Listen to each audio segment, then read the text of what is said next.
Olá, seja muito bem-vindo ao Entre Lares, um podcast feito para você. Meu nome é Patrícia Bragante. Eu me chamo Isadora Manzato. E eu sou Cristina Mercolino. Hoje nós estaremos com você em mais um episódio para conversarmos sobre um tema difícil de ser abordado, mas necessário: o assédio no ambiente de trabalho doméstico. Então sinta-se à vontade, porque a casa é nossa.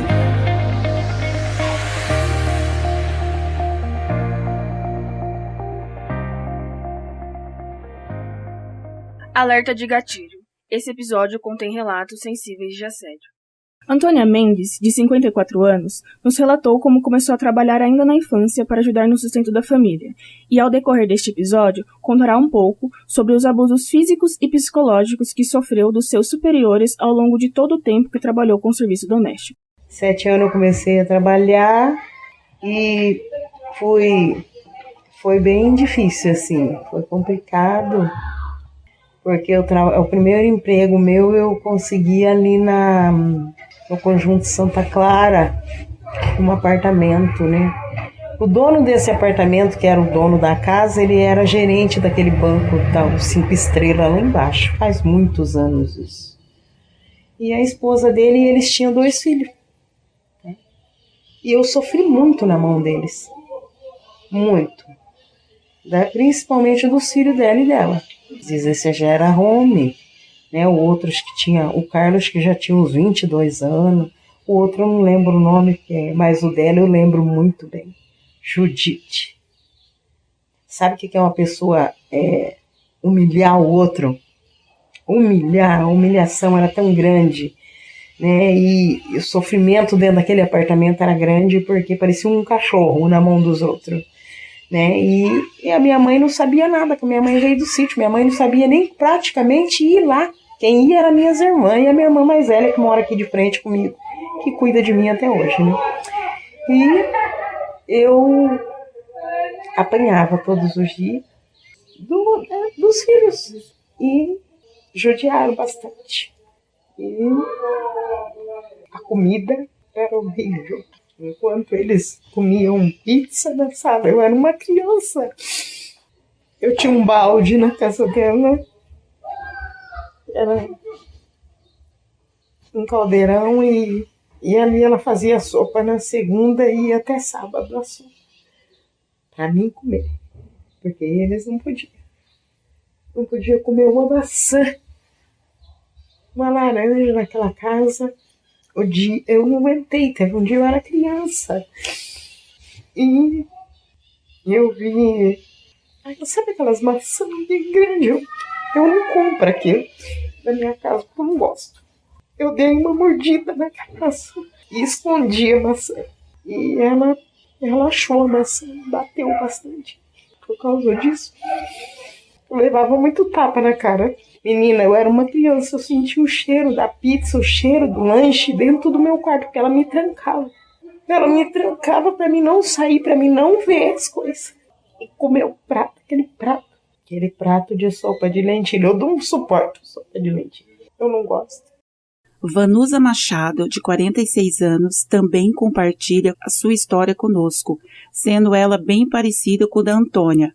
O que nos mostra que casos de assédio voltados para esse tipo de profissão não são apenas pequenas ocorrências isoladas, que acontecem raramente, vez ou outra, mas que se faz presente na realidade da maioria dos profissionais da limpeza. Comecei na área de diarista, vamos dizer, faxina, né? Aos meus 14 anos, quando eu tive que sair da casa dos meus pais. Então, para mim poder sobreviver, fui morar com uma família. De início, era mais para garantir o alimento. Foi bem sofrido no início, muito sofrido, porque morar na casa dos outros não é fácil. Tive, assim, muito problema com assédio sexual. E hoje, eu amo o que eu faço. De verdade, eu amo o que eu faço, limpo, e eu limpo com amor, não limpo só pelo dinheiro. Agora você ouvirá a voz da Antônia. Saí dessa casa, passado uns dias arrumaram um serviço para mim na Vila Angélica. Outra casa também que eu não gostava de trabalhar. Tinha que ficar limpo, aquele homem ia pescar e trazia aquele monte de peixe. E eu com 7 anos eu tinha que pôr tijolo para mim poder alcançar naquele tanque. e era para posar naquela casa. A gente não tem noção das coisas, eu era uma criança. Então quando chegava de noite eu dormia. E várias vezes eu acordar de noite, aquele homem tá me cobrindo. Várias vezes. Só que depois que você passa a entender as coisas, você fala, será que ele não fez nada? Será que não aconteceu nada? Porque eu não lembro, não sei. Eu tava dormindo, eu era uma criança. Eu conto isso para minhas irmãs choram. Porque não era para mim estar trabalhando, minha mãe também não tinha culpa. Porque a minha mãe necessitava. Eu não culpo a minha mãe nem um minuto. A gente, quando a gente é muito, assim, como que se diz, muito ingênuo, a gente não vê maldade. A gente não vê maldade. E a gente também não sabia. Eu via aquele homem me cobrindo, eu achava que era normal. Só que hoje, com a situação, com as coisas que acontecem, a gente vai vendo que as coisas não é desse jeito. Não era aquilo, não era a bondade daquele homem. Eu tinha só 7 anos também, porque eu saí de uma casa e fui para outra. Com as minhas irmãs, era normal. Pra mim, eu era uma criança. Eu queria brincar de boneca. Eu não queria ficar limpando peixe, eu não queria... Sabe? Nessa outra casa que eu trabalhei, ele mandou fazer um banquinho pra mim, porque eu não alcançava a pia. E aí, se encontrasse uma louça suja, eu apanhava.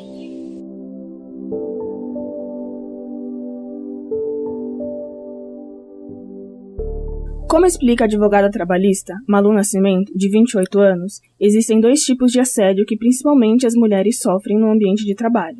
Mas para o nosso podcast, ela cita os exemplos direcionados para as mulheres que são empregadas domésticas, sendo elas as que mais sofrem todos os dias com essa questão. A gente tem assédio moral e tem assédio sexual. O assédio, ele é o constrangimento, então não tem ato. Tá? Se eu tô falando de ato, o ato ele vai além do constrangimento, então ele já é ou uma importunação sexual ou é estupro. Então, no caso que vocês acabaram de falar da menina que não sabia o que acontecia com ela, né, e ela só acordava meio perdida e ele estava cobrindo ela, se ela tem alguns indícios e ela tem dúvida, isso a gente tá beirando o estupro, né, porque se houve penetração, é estupro. E de vulnerável, porque se ela era uma criança, estupro de vulnerável é para menores de 14 anos. Então aí a gente utiliza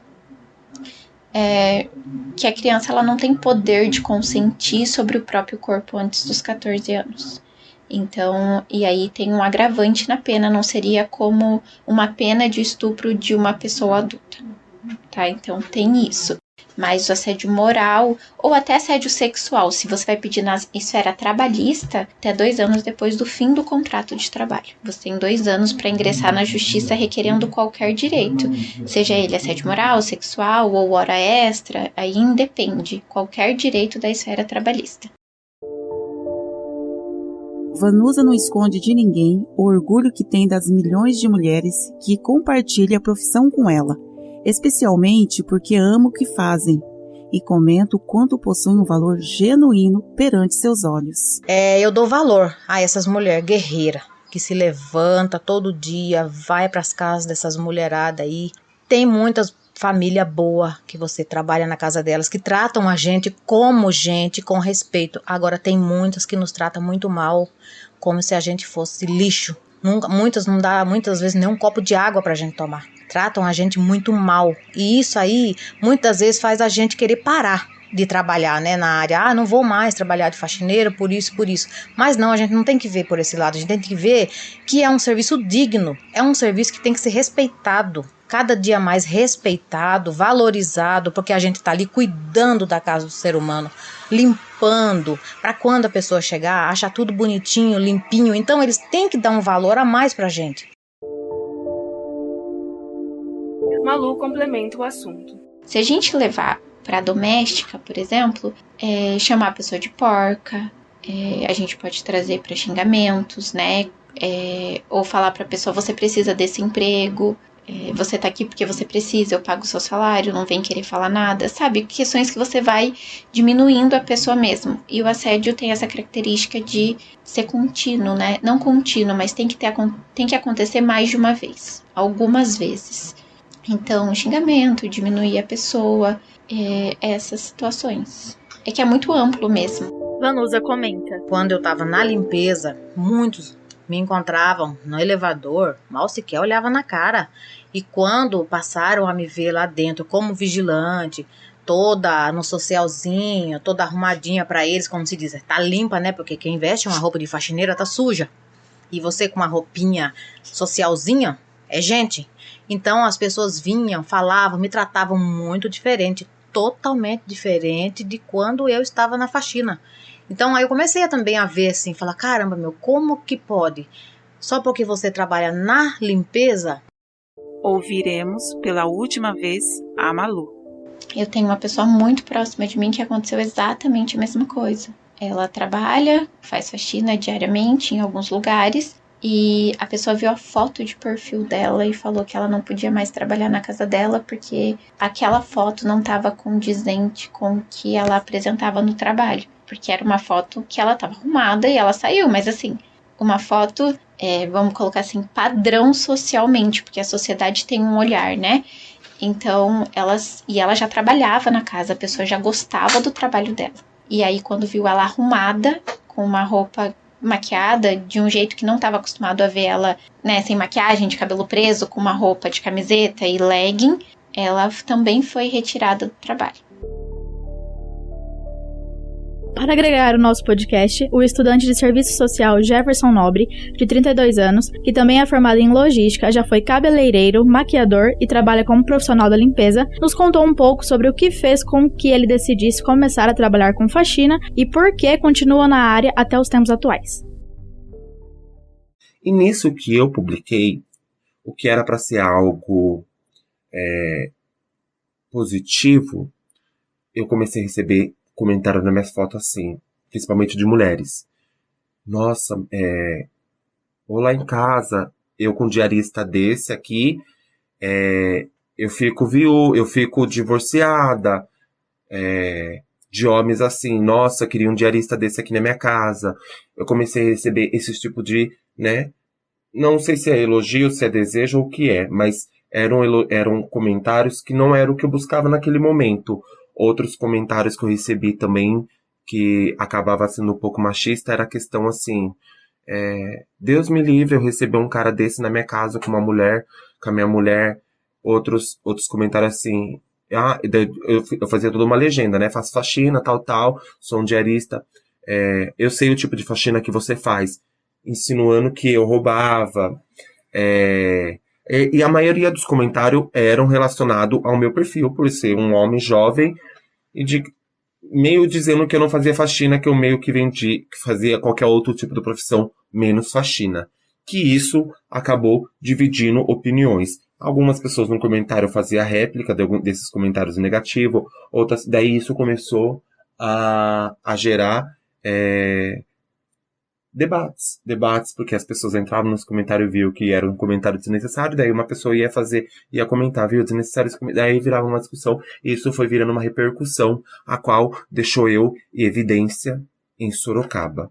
Eu já estava passando por essas questões, sabe, de comentários desnecessários nas minhas redes sociais, eu já estava passando, por exemplo, assim, situações totalmente desagradáveis, a qual a cliente me contratava para mim fazer faxina na casa dela, e eu ali no ato de eu fazer faxina, o marido dela chegar, surtar e falar assim, vai embora, eu não quero esse homem fazendo faxina na minha casa, porque a mulher não informou o marido que teria um profissional fazendo uma faxina ali, embora, né, eu sou um profissional, ou até informou, olha, hoje tem um diarista fazendo aqui, só que talvez não informou que era de um gênero masculino. Quando o homem chegou, o homem ficou totalmente descontrolado, me ofendendo, pedindo para mim sair do meu expediente de trabalho, a qual eu saí, isso me desmoralizando como pessoa, me colocando em situações de constrangimento. Então, são coisas que eu vim passando durante esse ano, isso em 2020.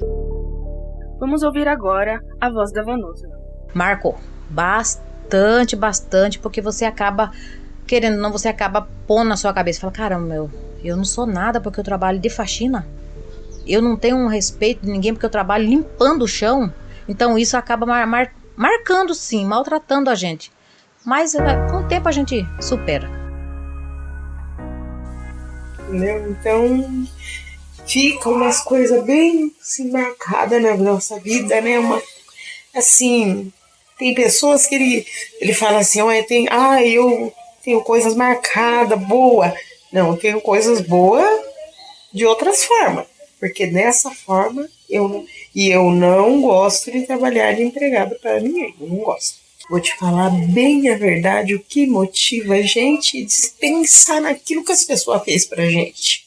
Que você olha e fala, eu vou vencer, eu tenho que vencer, é pra mim isso, eu tenho que vencer pra mim saber que eu sou gente, não que as pessoas fez comigo, entendeu? Eu penso assim, eu batalho, é uma batalha, minha vida é uma batalha, mas só Deus é quem sabe quantas batalhas eu tenho enfrentado, mas eu agradeço a Deus por tudo que acontece, eu agradeço a Deus ainda pelas coisas que Deus tem derramado na minha vida, pela força, porque se fosse outra pessoa, no dia que eu saí da casa dessa mulher, que eu falei pra ela que eu não voltava mais, eu era uma criança, e eu falei, eu não quero mais voltar, eu quero ficar com a minha mãe. Aí depois eu contei tudo pra minha mãe, o que acontecia. Eu contei tudo pra minha mãe, a minha irmã falou, ela tava sendo judiada, por isso que eu fui lá e tirei ela de lá.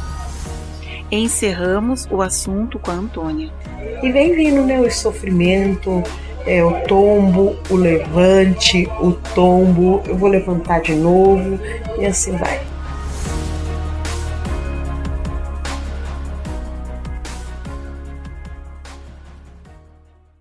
Caso você tenha passado por algumas das situações de assédio ou abuso citadas neste episódio, o Centro de Referência da Mulher, CEREM, oferece atendimento diário com uma equipe técnica especializada com psicólogos e assistentes sociais para mulheres vítimas de violência, tendo um compromisso com a Delegacia da Mulher, o IML, o Conjunto Hospitalar de Sorocaba e em todos os níveis relacionados à saúde, trabalho, educação, violência e direitos. O telefone para contato do CEREM de Sorocaba é 15 323 56770, repetindo, 323-56770.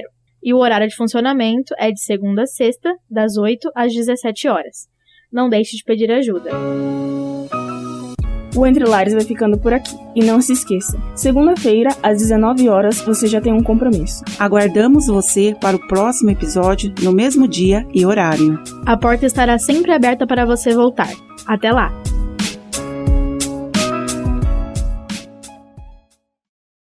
Este podcast foi produzido pelas alunas Cristina Marcolino, Isadora Manzato e Patrícia Bragante, para a conclusão do curso de jornalismo, com orientação da professora doutora Mara Rovida Martini e edição do técnico Luiz Rodrigues e da técnica de gravação Laís Nascimento, na Universidade de Sorocaba, Uniso.